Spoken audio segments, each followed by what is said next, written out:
Hi guys, and welcome to your daily tarot reading for Wednesday the 5th of May 2021. Thanks for joining me. I'm going to use the Celestial Tarot for today's reading. Let's see what the cards have to say about Wednesday and what energy is coming up for you. So I'm going to choose 3 cards here to see what the tarot wants to share about Wednesday. Let me shuffle the cards a few times. And first card is Scorpio, death. Okay. Then we have the 8 of Wands. And finally, Aquarius, the star. Wow, this is really profound. We've got some major themes here. We've got 2 major arcana cards, so big universal themes, but not just any themes. We've got something really profound. We've got this faceless woman kind of being led away from the light and into the darkness. It's about transformation and change. And then we've got the star, which is also about letting go of the old and really becoming the person you want to be. So this is very much about personal transformation. And the 8 of Wands is a minor arcana card that's about news coming in. And we've got some hidden information here that is on fire, so it's really important, and it's life-changing information coming into your kind of experience, showing up on your grid so that you can actually use it and change the way you live your life. So Scorpio is the sign in astrology that traditionally rules the 8th house, and the 8th house has to do with death and institutions and other people, and you in connection with groups of people and what the rules are and how you are received by others, ideologies, things that are already in place.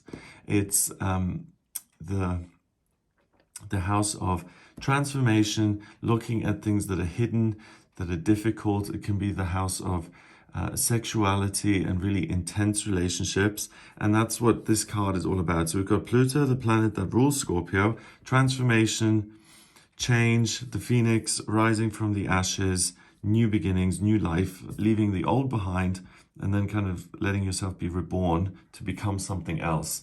And Scorpio is all about diving in. I always like this little tale of Scorpio, not as the stinger of an actual scorpion, but I like it almost as someone diving off like a swimming pool, a diving board, jumping into the pool to the very bottom, and then at the bottom of the pool, looking at what is hidden and what's inaccessible and being able to pluck that out and bring it back to the surface. And that's what I really feel Scorpio does.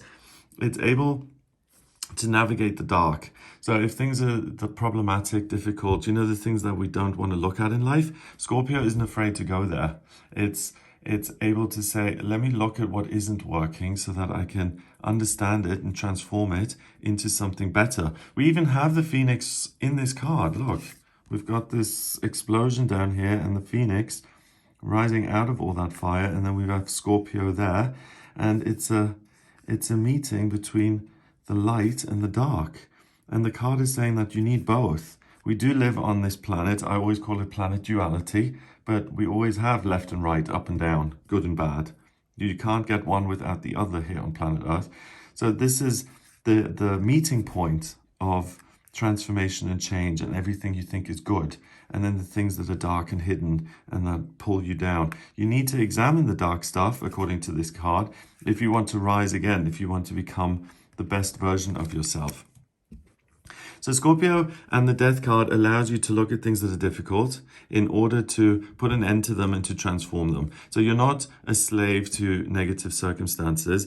If anything, you're able to access things which have been hidden from you, or usually are hidden from you, and which cause you grief. So it's like fears and your ego kind of sabotaging you. All of those things that work behind the scenes, you become very aware of them today, and you're able to shine a light on them. And when you shine a light on these kind of hidden things, they cease to exist because they can only operate in the dark.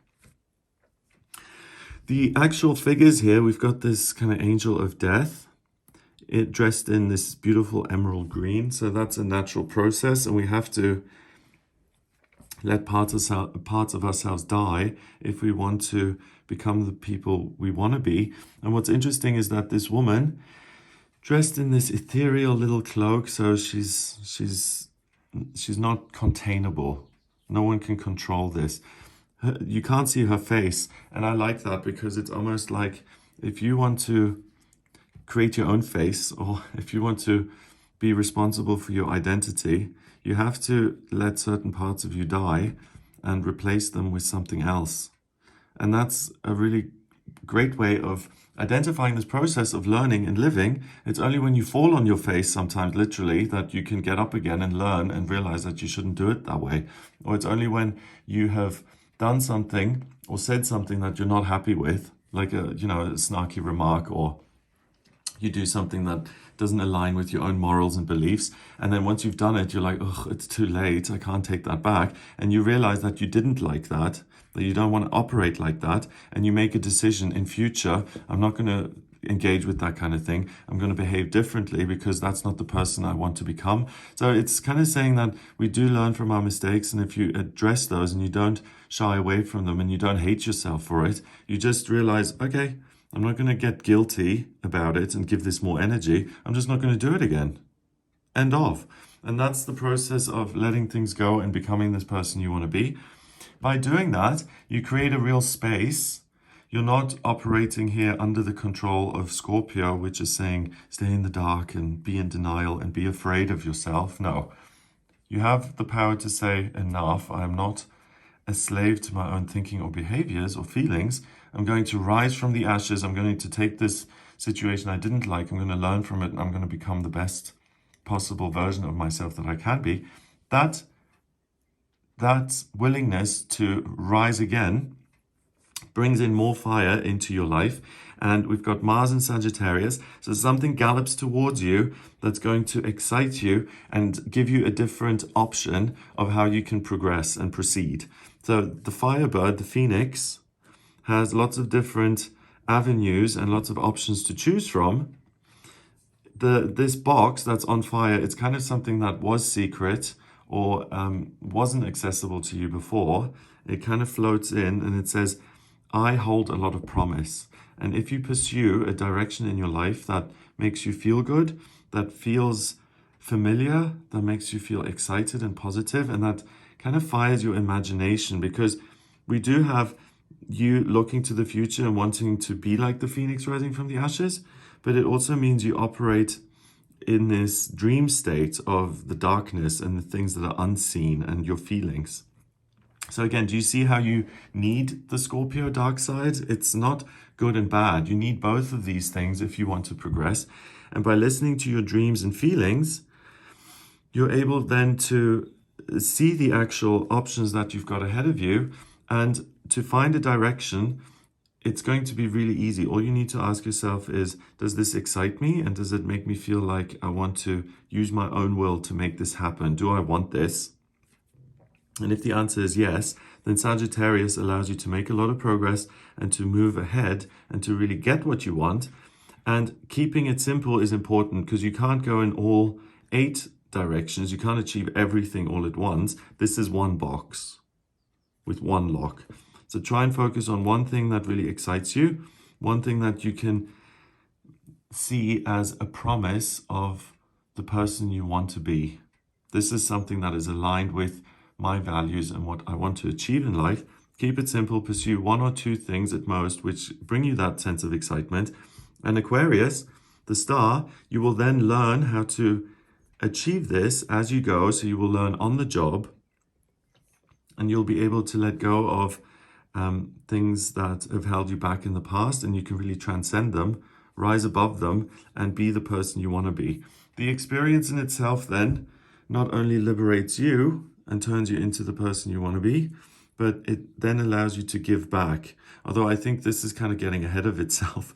Well, it's a lot to do in one day. To realize what doesn't work, to then learn what you want to become and what will work, to trust that you can do it. That excitement follows and says, yes, you can do it. You have the trust, you have the faith. So the universe, I'm going to meet you halfway and I'm going to give you concrete steps to actually get there. And you recognize them by feeling enthusiastic and positive. Okay, let's do that. I mean, that in itself is a lot of work. Then once you're there, You're able to let go of things that have limited you, and you can actually achieve what it is you want to achieve. But you're also then immediately giving back to other people in teaching and being a humanitarian and sharing your experience with the world. And I think it's not so much about actually saying, okay, I've learned from the last 3 hours, I'm going to write this down as a course and teach it at schools. It's more indirect. It's kind of like, I can do it. So other people seeing and watching you will say, hey, if she can do it, then I can do it too. Because the whole world is inspired by the riches you've acquired for yourself that you're able to give back. You're not hanging on to anything. The red hair and the red urn here, it's all passion fire. This is a woman who's basically living her life purpose, and she's living her life purpose because she listened to her feelings. She operated in the dark that allowed a rebirth. News coming in that was like a meeting of these two parts. It's like starting at point A and trying to get to point B, and a bridge in the middle allowing you to cross the river and getting there. That's what this box on fire is.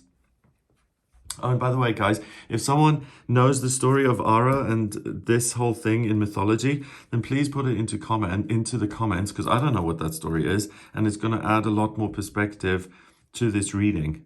And that in itself is quite interesting, because it means you can still do a reading without knowing every little thing that the cards have to say and each symbol that's represented in the cards, just as an aside.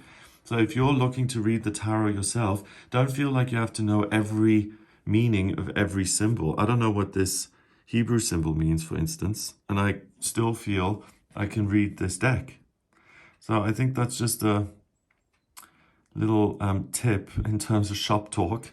But ultimately, by facing yourself and the truth of who you are and not feeling guilty and pushed down by it, but looking to the future, you're able to overcome things that have held you back in the past. You're able to help loads of other people, and you're really able to live your life the way you want it to be lived. And you're able to kind of transform into the person you want to become.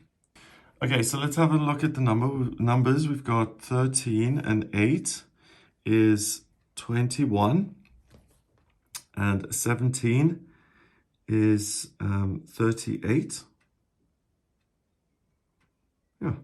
3 and 8 is 11, and 11 is the master number of service. And that's really interesting, because you're able to be of service to yourself by facing everything about you and letting go of the things that don't work, embracing the new stuff, and transcending circumstances to become the person you want to be and transforming into the person you want to be. And also, you lead by example. So by being the person you want to become, you inspire other people to become the best versions of themselves. So I hope that gives you an idea of what you're working with here on Wednesday. If you'd like a personal reading with me, please get in touch via my website. It's gregoryscott.com. On the front page, click on Book Your Reading. To order your reading with me, I use the tarot, astrology, and numerology in my personal readings. If you like this video, please give it a thumbs up, hit subscribe, and share the video online. Have a great day, and I'll speak to you tomorrow.